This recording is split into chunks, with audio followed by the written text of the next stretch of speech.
Querido aluno, tudo bem com você? Aqui é o professor Wesley, essa é a nossa aula introdutória de zoologia. Hoje a gente comenta sobre um termo denominado como Bauplan. Você sabe o que é um Bauplan? Não? Então não esquenta a cabeça que até o final dessa aula tu vai saber o que é. Vamos lá? Gurizada, Bauplan nada mais é do que plano ou projeto estrutural.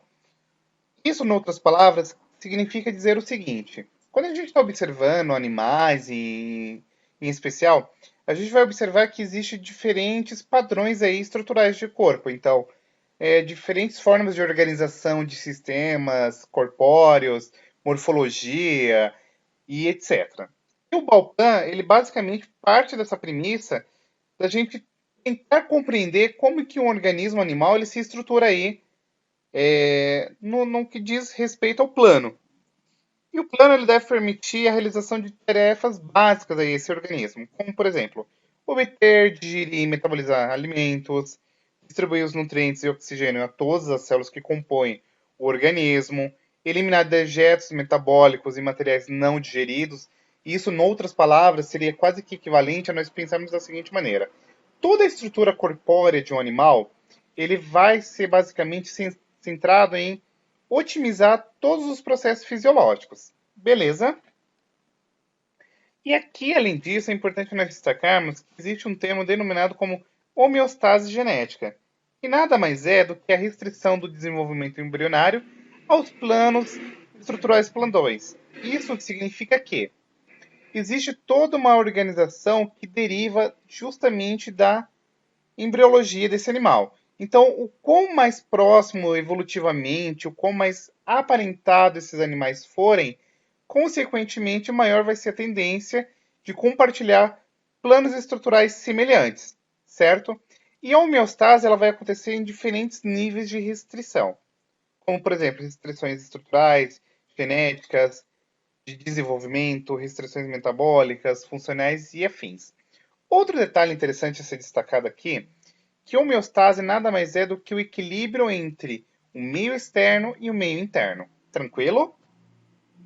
Outro detalhe interessante a ser pontuado aqui é quanto à simetria corpórea. Essa aula em especial a gente comenta brevemente sobre simetria corpórea. A simetria corpórea nada mais é do que um arranjo aqui da estrutura corpórea em relação a um eixo aí do corpo.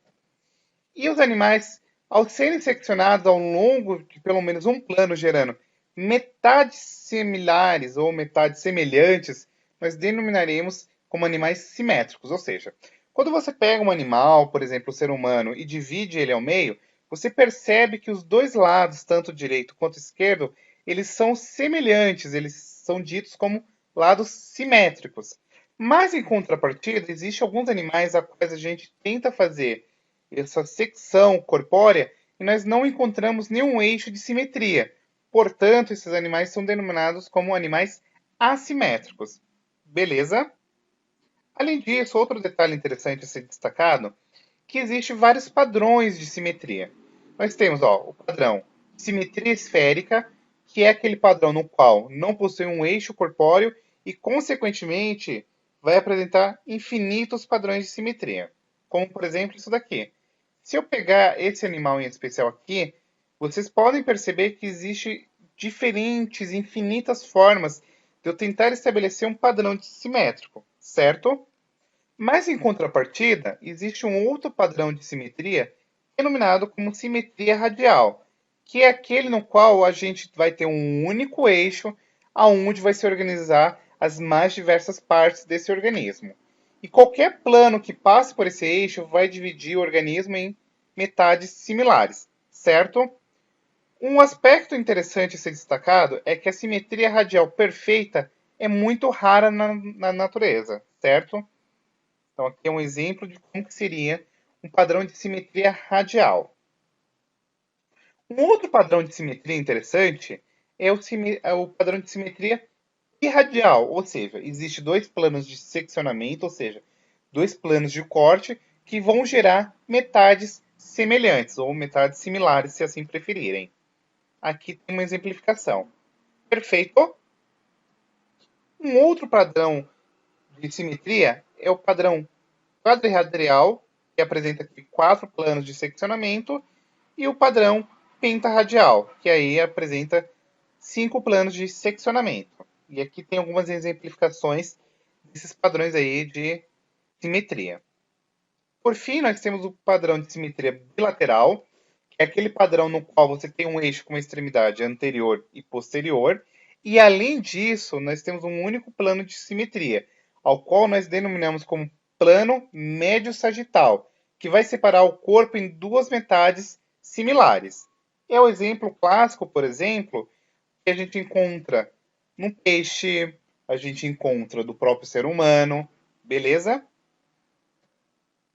E um detalhe ainda interessante a ser destacado é que o padrão de simetria radial ele é mais comum em animais cérceis. O que significa isso daqui em linguagem prática?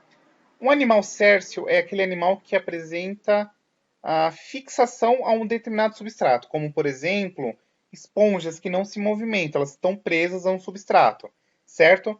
E aí confrontam o ambiente uniformemente a partir de várias direções.